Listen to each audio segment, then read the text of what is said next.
For anyone who does not know me, my name is Shara Carruthers. I am an Ayurvedic practitioner, lifestyle consultant. I'm a mentor, a wellness mentor for women who feel like they may have lost their mojo. They're just not feeling fully themselves for whatever reason that might be. Maybe that's, family pressures, work pressures, whatever. And they're looking for a natural and very unique or specific to them solution for getting it back. That's what I do, and that's what I'm here to help you with. But today we're going to be talking about spring, and we're going to be talking about the types of spices. So I've got three. I'm only just going to try to make this quick. If you have questions, we can leave those to the end, and I would be happy to answer those things. But let's jump in. So spring in the Ayurvedic world, in the Ayurvedic realm, is considered the king of seasons. And if you've had a long, nasty, cold winter, you probably get why it's considered the king of seasons. It's the beginning of everything. It's a feeling, it's a time of year when we feel really hopeful. We're emerging from the heaviness of winter, and it feels a little bit like we're flinging open the curtains on a bright new day, on a bright new way of living. But it does come with a few things, because usually by the time we get to the end of winter, we're feeling it. We're feeling maybe heavy. We may be feeling congested. We may be feeling a little complacent. We may be, not looking forward to the fact that allergy seasons are on the horizon.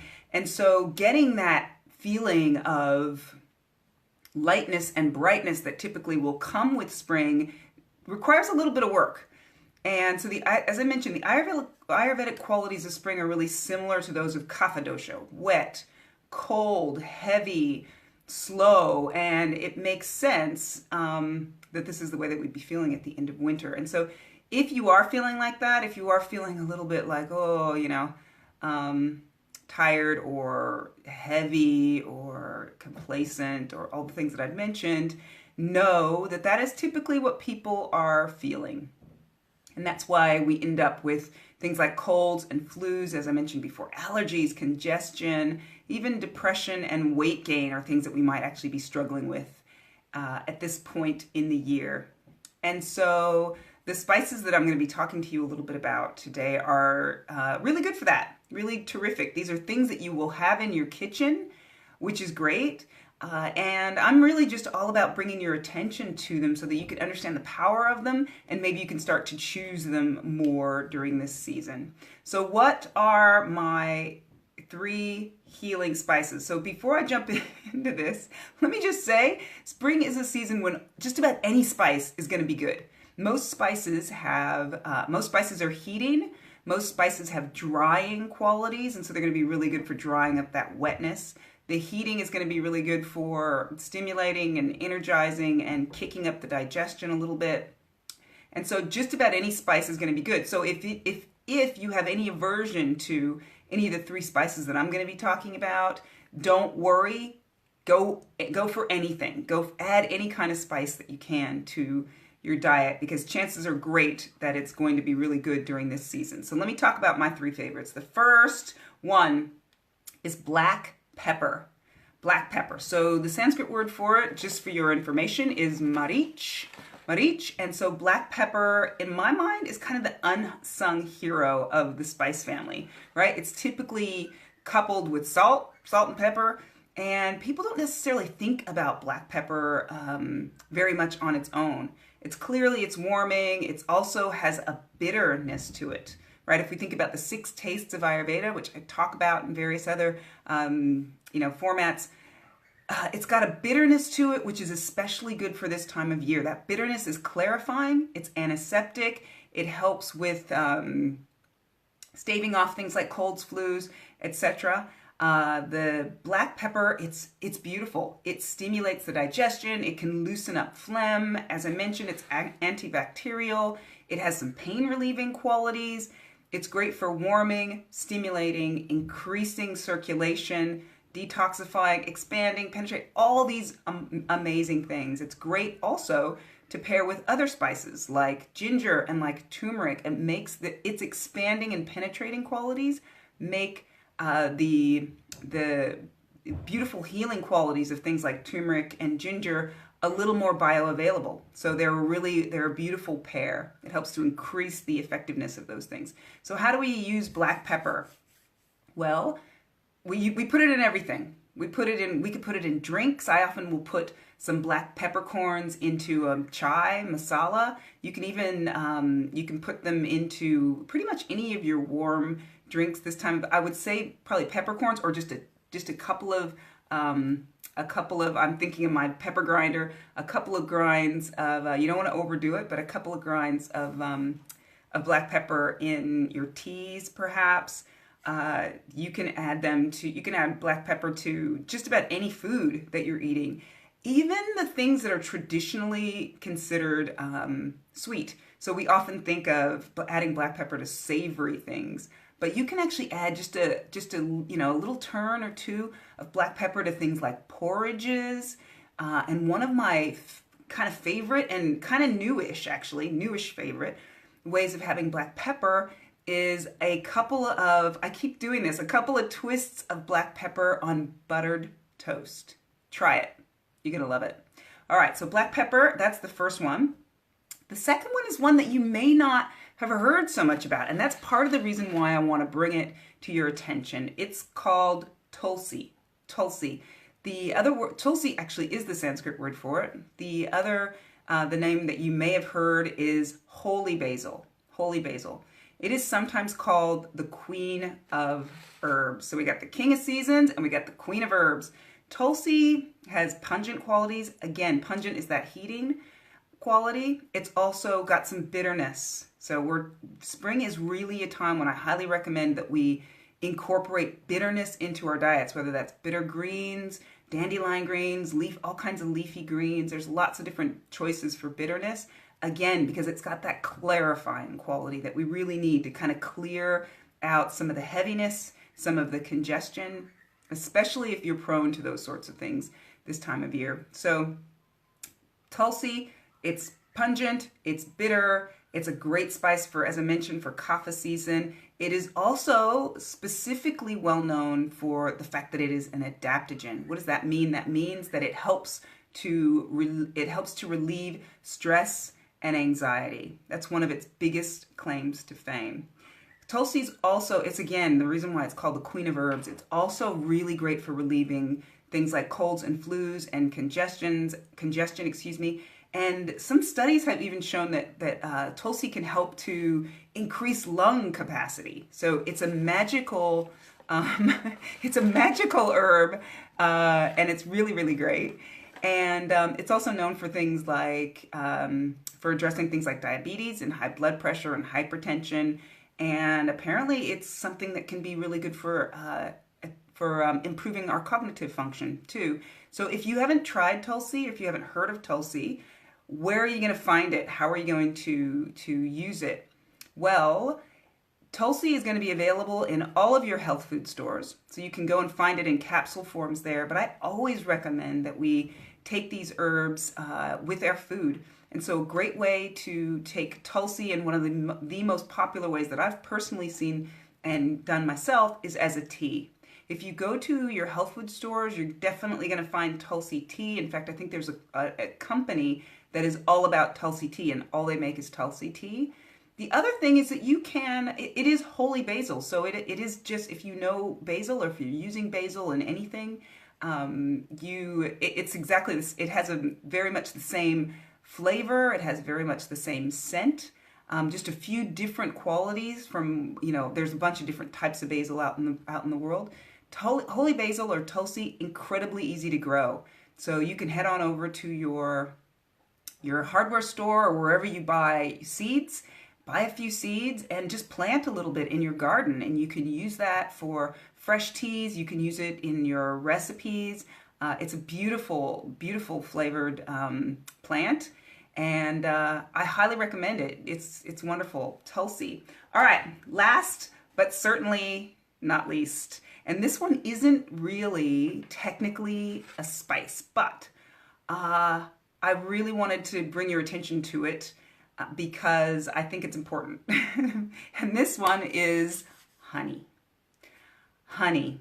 So honey is one of the only sweeteners that I recommend for spring season, in part because honey is it's pacifying or it's balancing for all of the doshas. Now, if you overdo it, this is sort of assuming that you're going to be taking it in moderation. If you overdo it, obviously it can mess around with your kapha, so it can increase kapha, but it can also increase pitta, in part because honey is one of the few there are not many sweeteners that are actually warming. So as I mentioned, balancing for all the doshas. It is demulcent. That means that it soothes irritation in the throat, in the stomach. It has expectorant qualities, which means that it helps to loosen up phlegm and congestion and just discharge it, so help you to kind of get it out. It nourishes the mind, it nourishes the nerves and the senses, and it actually helps to mobilize and burn fat. So it's weird that it's a sweetener, but it's also kind of helping as a fat burner. In Ayurveda, we often will use honey as a vehicle for taking herbs. So we'll give you maybe a mixture of powdered herbs and have you take that, either mix it into a teaspoon of honey or have you take it along with honey, in part because of the flavor, right? Honey's got a lovely flavor. I don't know many people who don't like it, but also because that heating quality of honey also helps to better distribute the herbs. And so if you've got something bitter, and take them sort of deeper into the tissues, into the digestive tract. So if you do have any bitter herbs or any herbal supplements that you've been given from an Ayurvedic practitioner, if they haven't recommended using honey, you might consider that. How do we use honey? Well, most people have a sense for how to use honey because most people have some familiarity with honey. I would recommend that you first off find some local honey to you, which means that the qualities in that honey obviously will have come from the plants that are around, that are in the area, which means that those things are going to be far better for helping you deal with and manage, particularly if you have allergies, deal with and manage any issues that are associated with that season in that area. So seek out local honey. These days it's a lot easier to find than it used to be. We've got local farmers all around where I am. I feel quite lucky, and I buy local honey all of the time. So honey can be used in, particularly in drinks. I use it to drizzle over things, and I'll talk to you about why this is important in a moment. You can, as I said, use it to take some medicines as a anupan, we call it, or a accompaniment with some medicines to kind of offset that bitter flavor. The most important thing that you need to know about honey is that it's not a good thing to cook with it. When we cook with honey, we basically, in the Ayurvedic sense, it transforms the healing qualities of the honey, and it actually makes it really difficult to digest. There have been studies done about this as well. And if we cook with honey, it's not very good for us. It's not good for our systems. And so I highly recommend, if you wanting to have honey with something warm, that you allow that, like if you want to have it with a chai or with a warm drink. I see lots of recipes these days where they're baking with honey. I would not recommend baking with honey at all. You can drizzle the honey over something that's like lukewarm, but I would not. Or you mix it into drinks that are kind of, that are just lukewarm, and that should be fine. But again, I would not recommend heating it. I would not recommend cooking or baking with it. So have a think about that. It does have an impact to your digestion. If you've been doing that for a long time, tune in to how that makes you feel, anything that you've used, you've used cooked honey with, tune into how that makes your digestion feel. Because again, all of these things are just guidelines. But it's important for us to tune in and sort of get a sense for how our food is making us feel. So we are putting together a spring spices info sheet that you can download. I will put a link it probably won't be available till tomorrow, but I will put a link in the comments here so that all the things that I've been talking about here, you can actually have a little sheet that will help you. And I'll throw a couple more in there. I could just do 3 today. If there are any questions, I'll hang out for a little bit longer, but otherwise, those are my 3. So if those are not in your kitchen, get them in there, right? As soon as you can, especially if it's springtime where you are. Black pepper, most people have that one. And get creative with your black pepper. Get adventurous with it. Try it on all kinds of things, on savory things, on sweet things. Tulsi and also honey. All right, we have, yes, Antonia, hello, how are you? Do I think a hot cup of tea is too hot to put honey in? Yes, what I typically do, and these days I've got a gorgeous kettle that I can modulate the heat level of the water. Not everybody has that, but for often a lot of teas, typically black tea is best with steeped with water that's boiling hot. But what I do these days, especially for my lemon waters and for a lot of my other teas, is I usually go with water that's a little bit cooler. So maybe water that might be cooked up to about 80 degrees. And then I often will put milk in my tea, cools it down just a little bit, and then I add the honey. If I'm having spiced water, so not tea, just water with spices, I usually I get that little warmer than, well, obviously warmer than room temperature, but well below boiling. And then I actually add a little bit of cool water in there just to keep it just that little bit cooler. Again, it's still a warm drink. It still is warm. It still tastes warm. But if I'm going to put honey in it, I will usually make sure that it's not too hot. So yeah, I would say a hot cup of tea is definitely too hot to put honey in. When I'm out and about and with restaurants and things, because there you don't have as much control, sometimes I'll get a pot of tea and I might put just a little bit of cool water in there. And then add some honey. Sometimes they'll have honey on the sides. And yeah, sometimes you will go places and they will cook with honey, or they will add honey into whatever it is that you've ordered. And all I would say to that is don't worry. Anxiety is far more dangerous to us and to our digestion than cooked honey, especially if we're not having it very often. So yeah. Yeah, terrific. Oh, I'm glad. It's something in the Ayurvedic world that is definitely a big rule. Is don't cook with honey. The other rule, which I'll throw out now, just because folks may not have heard of it, but this isn't something that people do very often. But we're not supposed to cook or eat equal amounts of honey and ghee together. It's kind of strange, and it doesn't often happen. But I'll throw that out there as well, especially if you're doing something with honey and ghee. Kind of a little Ayurvedic trivia there, because most people don't really run into that. But equal amounts of honey and ghee together don't really work. Apparently don't really work for the digestion. I've never actually tried that. So I don't really know how that would impact myself personally, but I do know that that's one of the rules of thumb out there in the Ayurvedic literature. Oh yes, one more thing. Is there a problem with mixing ghee and honey in a warm drink? Ah, yes. Yeah, that's what I was just saying, actually. Hopefully I answered that question. Yeah, that's right. You shouldn't be mixing ghee and honey anywhere, whether it's a warm drink or, in anything. So I will hold on for just another minute or two, just in case there are any other questions about spring spices. As I said at the outset, just in case you didn't hear, spring is a time when just about any spice in your cupboard is going to be good. Most spices, as I mentioned, are pungent, so they've got that warming quality and also have some bitterness in them. And we've already talked about how this time of year you're going to want to warm things up, right? Because we're coming right out of the cold. And that bitterness is beautiful antiseptic qualities and clarifying qualities, so it helps clear things out.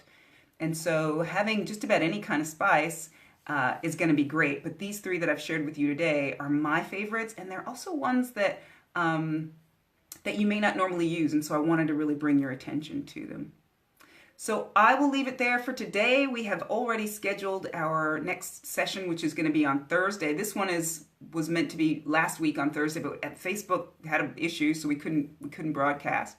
This coming week on Thursday, I get so many questions about how to get started with Ayurveda. There's so many people that have maybe tried it or heard about it, and a lot of people that have joined my group, that have joined the group because they're interested in knowing more about how to incorporate Ayurveda into their lives. And so this Thursday, same time, same bat channel, I'm going to be talking a little bit about how to get started with Ayurveda. So if you're interested in knowing about that, or you know somebody who might be interested in, who may be talking about Ayurveda or has heard about it and really just want some simple ways to get the ball rolling, listen in, because I look forward to sharing with you. All right. Until then, take care of yourselves and those you love. Namaste.